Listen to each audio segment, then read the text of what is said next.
Hi viewers, நச்சினரு சமையல் விளாக்கில் நம்ம இன்றைக்கி பார்க்க போகிற ரெசிபி மோர் குழம்பு. டேஸ்டியாக எப்படி செய்யலான்னு பார்க்கலாம். வாங்க வீடியோக்குள்ளே போகலாம். அதுக்கு முன்னாடி நீங்கள் எங்களோட வீடியோவை ஃபஸ்ட் டைம் பார்க்குறீங்க அப்படின்னா எங்களோட சேனலை சப்ஸ்கிரைப் பண்ணிக்கோங்க. பக்கத்தில் இருக்க பெல் பட்டனை மறக்காமல் கிளிக் பண்ணிக்கோங்க. அப்போ தான் நாங்கள் போடுற எல்லா வீடியோவும் உங்களுக்கு நோட்டிஃபிகேஷனில் வரும். இப்போது ஃபஸ்ட்டு ஒரு 1/4 லிட்டர் தயிர் நான் மிக்ஸி ஜாரில் சேர்த்துருக்கேன். இதை நம்ம ஒரு சுற்றி எடுத்துக்கலாம். தயிர் கெட்டியாக இல்லாமல் கொஞ்சம் நல்லா ஸ்மூத்தாக இருக்கிறதுக்காக நம்ம மிக்ஸி ஜாரில் சேர்த்துருக்கோம். இப்போ இதை அரைச்சாச்சு. இதை வேறு ஒரு பவுலுக்கு மாற்றிக்கலாம். தயிர் ரொம்ப புளிச்ச தயிர் வேணாம், கொஞ்சம் நார்மலாக இருக்கிற தயிராக எடுத்துக்கோங்க. இப்போ அரைக்க வேண்டிய பொருள் பார்த்துடலாம். ஒரு அரை துண்டு தேங்காய், 3 பச்சை மிளகா, பெருசாக இருந்துச்சுன்னா, சின்னதாக இருந்துச்சுன்னா 4 பச்சை மிளகா சேர்த்துக்கோங்க உங்கள் காரத்துக்கு தகுந்தாப்பில். அப்புறம் 2 பூண்டு, அப்புறம் ஒரு சின்ன துண்டு இஞ்சி, அரை டீஸ்பூன் ஜீரகம். இப்போ இதெல்லாம் நம்ம அரைக்க போகிறோம். அது கூட நம்ம ஒரு 2 டேபிள் ஸ்பூன் அரிசி மாவு எடுத்துருக்கோம். எந்த அரிசி மாவாக இருந்தாலும் பரவாயில்ல. இப்போ இந்த பொருள் எல்லாத்தையும் நம்ம மிக்ஸி ஜாரில் சேர்த்துடலாம்.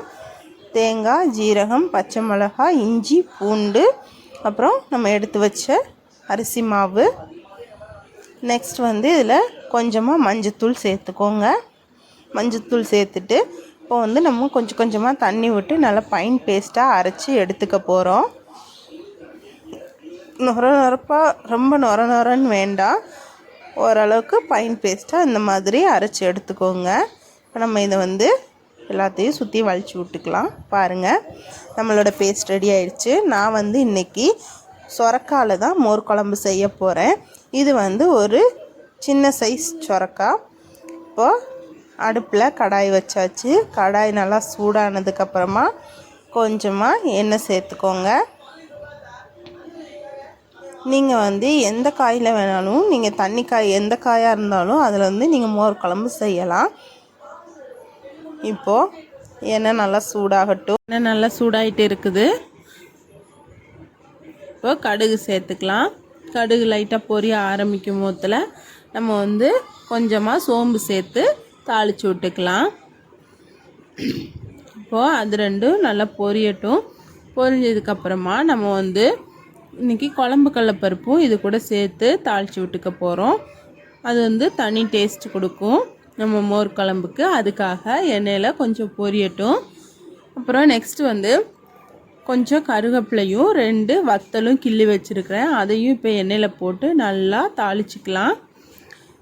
அந்த வத்தலோட ஃப்ளேவர்லாம் உள்ளே இறங்கட்டும். அது வரைக்கும் லைட்டாக தாளித்து விட்டுக்கோங்க. நெக்ஸ்ட் நம்ம வெட்டி வச்சுருக்கிற சொரக்காவை உள்ளே சேர்த்து நல்லா எண்ணெயில் ஃபஸ்ட்டு ஒரு 2 நிமிஷம் வதக்கி விடுங்க. இப்போ சொரக்காய்க்கு தேவையான அளவு கொஞ்சமாக உப்பு சேர்த்துக்கலாம். உப்பு சேர்த்துட்டு நல்லா வதக்கி விடுங்க எண்ணெயில். நான் இன்றைக்கி சொரக்காவில் செய்கிறேன். நீங்கள் தண்ணிக்காய் எதாக இருந்தாலும் நீங்கள் எடுத்துக்கலாம். வெள்ளரிக்காலையும் செய்யலாம் இதே மாதிரி. அப்படி இல்லை பூசணிக்காலையும் செய்யலாம் இந்த மாதிரி. அப்படி இல்லை காயே இல்லை வெறும் இதாக செய்யணுன்னாலும் நீங்கள் டைரெக்டாக தாளிச்சிட்டு நம்ம அரைச்சி வச்ச பேஸ்ட் இருக்கு இல்லையா, அதை கொட்டி அதுக்கப்புறம் அந்த இது செய்யலாம். இந்த ஸ்டெப்பை ஸ்கிப் பண்ணிக்கலாம். இப்போ நம்ம நல்லா தாளித்து விட்டாச்சு. இப்போ கொஞ்சமாக தண்ணி ஊற்றி நம்ம வேக வைக்க போகிறோம் காயை. ஒரு 3 நிமிஷம் வேகட்டும் காய். ஒரு மூடி போட்டு மூடி வச்சிடலாம். இப்போ 3 நிமிஷம் ஆயிடுச்சு. பாருங்கள், நம்மளோட காய் நல்லா வெந்துருச்சுன்னு நினைக்கிறேன். காய் வெந்துருச்சான்னு பார்க்குறதுக்கு நீங்கள் ஒரு கத்தி இல்லைன்னா ஏதோ ஒரு ஸ்பூன் வச்சு நீங்கள் இந்த மாதிரி குத்தி பார்த்துக்கலாம். குத்தி பார்த்தா அந்த காய் வெந்துருச்சுன்ட்டு நமக்கு தெரியும். இப்போது நம்மளோட காய் நல்லா வந்துருச்சு.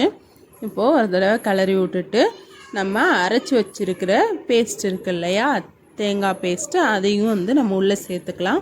மிக்ஸி ஜாரை கழுவி அதையும் நம்ம தண்ணி உள்ளே சேர்த்துக்கலாம். கொஞ்சம் நிறையா தண்ணி ஊற்றி நல்லா கொதிக்க விட போகிறோம். இந்த பச்சை வாசம்லாம் போகிறதுக்காக நம்ம நல்லா கொதிக்க விட போகிறோம். அதனால் கொஞ்சம் அதிகமாகவே தண்ணி சேர்த்துட்டு நீங்கள் நல்லா கலந்து விட்டுக்கோங்க. இந்த மாதிரி நல்லா கரண்டியை வச்சு கலக்கி விட்டுட்டு இப்போது இதுக்கு தேவையான அளவு உப்பு சேர்த்துக்கோங்க. நம்ம ஏற்கனவே காயில் வந்து நம்ம உப்பு சேர்த்து தான் வதக்கி விட்ருக்கோம். அதனால் நீங்கள் பார்த்து கொஞ்சமாக சேர்த்துக்கோங்க. சேர்த்துட்டு நல்லா கிளறி விடுங்க. இப்போது இன்னும் கொஞ்சம் தண்ணி ஊற்றி நல்லா கலந்து விட்டுட்டு மூடி போட்டு மூடி வச்சுருங்க. ஒரு 2 நிமிஷம் கழித்து பார்க்கலாம். இப்போ 2 நிமிஷம் கழித்து பாருங்கள், நம்ம மூடி எடுத்தாச்சு. நம்மளோட தண்ணி கொஞ்சம் வற்றி நல்லா அந்த பச்சை வாசம்லாம் போகிற மாதிரி நல்லா வற்றி கொதிச்சு வருது. இப்போ பாருங்கள், நல்லா கலந்து விட்ருங்க. கலந்து விட்டுட்டு இந்த ஸ்டேஜில் நீங்கள் வந்து தயிர் சேர்த்துக்கலாம். நீங்கள் அடித்து வச்ச தயிரை வந்து அடுப்பை வந்து மீடியம் ஃப்ளேமில் வச்சுக்கோங்க. மீடியம் ஃப்ளேமில் வச்சுட்டு தயிரை வந்து அதுக்குள்ளே அப்படியே கொஞ்சமாக சேருங்க. சேர்த்துட்டு அது கொஞ்சம் தண்ணி ஊற்றி அதையும் நம்ம இப்போ உள்ளே ஊற்றிக்க போகிறோம். அவ்வளோதான். நீங்கள் வந்து தயிர் ஊற்றும் போதில் நீங்கள் வந்து அடுப்பை வந்து சிம்மில் வச்சுட்டு அதுக்கப்புறம் ஃபுல்லாகவே அடுப்பு சிம்லேயே இருக்கட்டும். ஒரு தயிர் ஊற்றி ஒரு நிமிஷம் மட்டும் நீங்கள் இந்த மாதிரி கலந்து விட்டுட்டு ஒரு லைட்டாக அந்த பபிள்ஸ் வரும், அது வரைக்கும் மட்டும் வச்சுருங்க. அதுக்கு மேலே வந்துட்டு நீங்கள் வச்சுருக்காதீங்க. அப்படி வச்சுருந்தீங்க அப்படின்னா தயிர் வந்து தெரிஞ்சு போக ஆரம்பிச்சிடும். பாருங்கள், இந்த மாதிரி வரும்போது நீங்கள் வந்து அடுப்பை ஆஃப் பண்ணிக்கலாம். அவ்வளோதான், நம்மளோட மோர் குழம்பு ரெடி ஆயிடுச்சு. நீங்களும் வீட்டில் ட்ரை பண்ணி பாருங்கள். எங்கள் வீடியோ பிடிச்சிருந்தால் லைக் பண்ணுங்கள், உங்கள் ஃப்ரெண்ட்ஸுங்களுக்கும் ஷேர் பண்ணுங்கள். உங்களோட கமெண்ட்டை கமெண்ட் பாக்ஸில் சொல்லுங்கள். பாய்.